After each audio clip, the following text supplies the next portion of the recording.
Vamos para cenário internacional, Fernando, porque a gente tem a viagem de Lula, né, primeiro para a Itália e depois para a França. Vamos começar pela Itália. A Itália tem esse encontro com o Papa Francisco, que tem uma simbologia muito importante, não?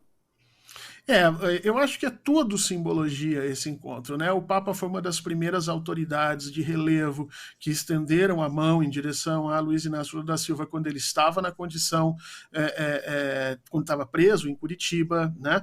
Então houve ali uma confiança muito forte que o Papa Francisco depositou na história do presidente Lula, na figura do presidente Lula, quando não eram todos os agentes internacionais que faziam isso, aliás, eram muito poucos. Vamos lembrar que eu tenho um amigo que diz assim, né? Eu já acreditava na inocência de Lula quando não era modinha acreditar, porque hoje em dia todo mundo, né, sabe que a Lava Jato foi um terror, mas lá atrás, lá em 2016, não era todo mundo não, Thalita, e o Papa Francisco foi uma das pessoas que sempre fez isso. Então, tem essa questão simbólica, mas tem também uma outra questão por trás que é importante, que é exatamente essa organização geopolítica que vem acontecendo e que o presidente faz de tudo para colocar a questão da desigualdade como sendo uma das bandeiras mais importantes na transformação do mundo. Quer dizer, o presidente entende que o mundo está se transformando e quais serão as perguntas que serão respondidas pela essa nova ordem que vai se formar. E o presidente quer deixar muito claro que a pergunta a ser respondida, a ser trabalhada agora a curto prazo, é a questão da desigualdade no mundo, que vem se proliferando de diversas formas. A partir da pandemia nós começamos a ter uma desigualdade até biológica, né, ou pelo menos médica que a gente tem ali, porque tinham pessoas vacinadas e outras não, e essa é uma questão que também é muito cara ao Papa Francisco. Então, mais do que simbólica, há também um interesse ali de iniciar um movimento em favor dessa questão importante. O planeta, as questões ambientais são importantes? Sim, mas a questão social também. Logo depois dessa visita ao Papa Francisco, Lula vai então para a França. Bom, na França ele vai se encontrar com líderes mundiais, vai fazer o discurso de encerramento ali desse evento, vai falar sobre o meio ambiente, que está na pauta. E tem uma questão na França que a gente já discutiu na semana passada, né, Fernando, que é o acordo União Europeia-Mercosul, que parece que também está ali na pauta de discussão com Macron. E você chamou a nossa atenção que esse acordo não é positivo para o Brasil.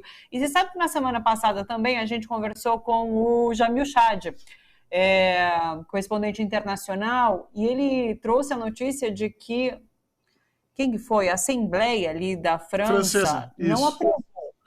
Não aprovou a entrada da França nesse acordo, né? E daí eu lembrei imediatamente de você.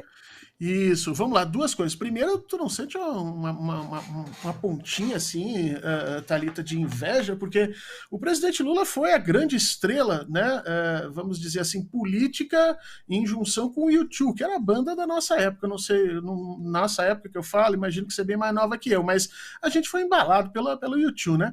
Aí muda o pessoal, muda a sociedade, muda a banda, muda as músicas, e tá lá o presidente Lula com o Coldplay agora, quer dizer, uma banda que a gente conheceu tão recente.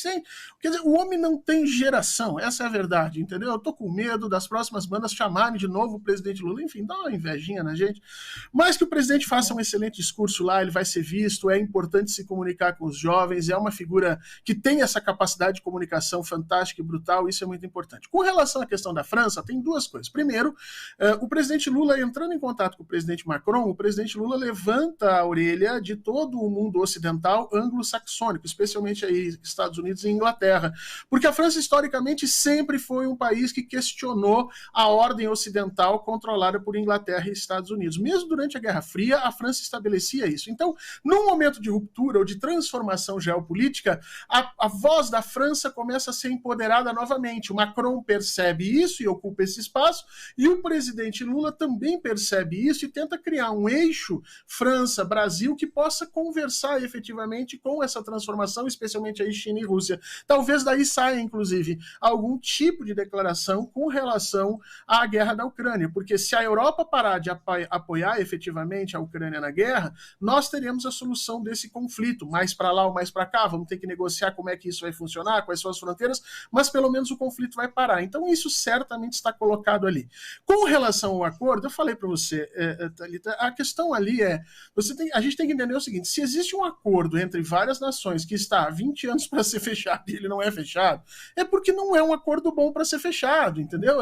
É porque os interesses que estão ali colocados não necessariamente são conciliáveis, vamos dizer assim. E essa é uma situação.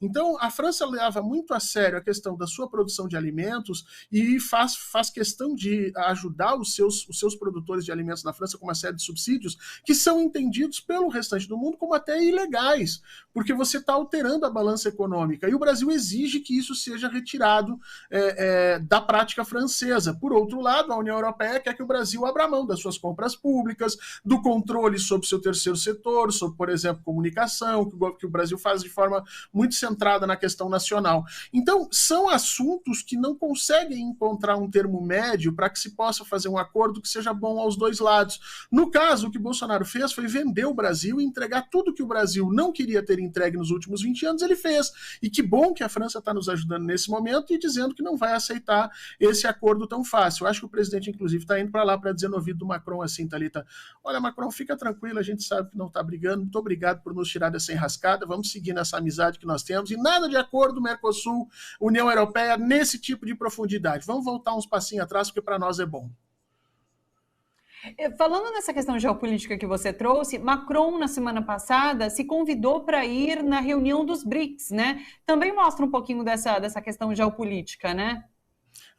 Mostra como o Macron é chato, né? Porque a última vez que você se convidou para ir a algum lugar, Thalita, né? A gente era adolescente, né? Uma festa que a gente queria muito ir, a gente não era convidado, a gente chegava lá, quem sabe eu vou, né?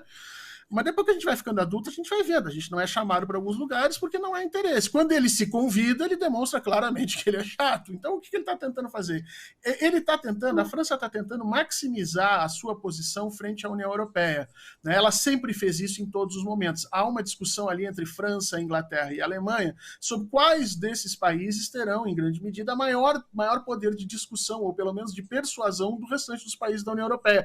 E a França vem tentando já há algum tempo que a União Europeia caminhe pelas suas próprias pernas e não a partir da aliança Inglaterra e Estados Unidos. Então, o Macron vê na possibilidade da aproximação com o BRICS e, obviamente, com China e Rússia, uma possibilidade de, quando o mundo se transformar nessa grande mudança que vem por aí, a França venha a ocupar um espaço que não seja um espaço desimportante. Então, esse é um cenário bem interessante, um cenário que o Brasil também participa, também gosta, e talvez, a partir dessa situação, você tenha os interesses de Macron e Lula se alinhando, pelo menos.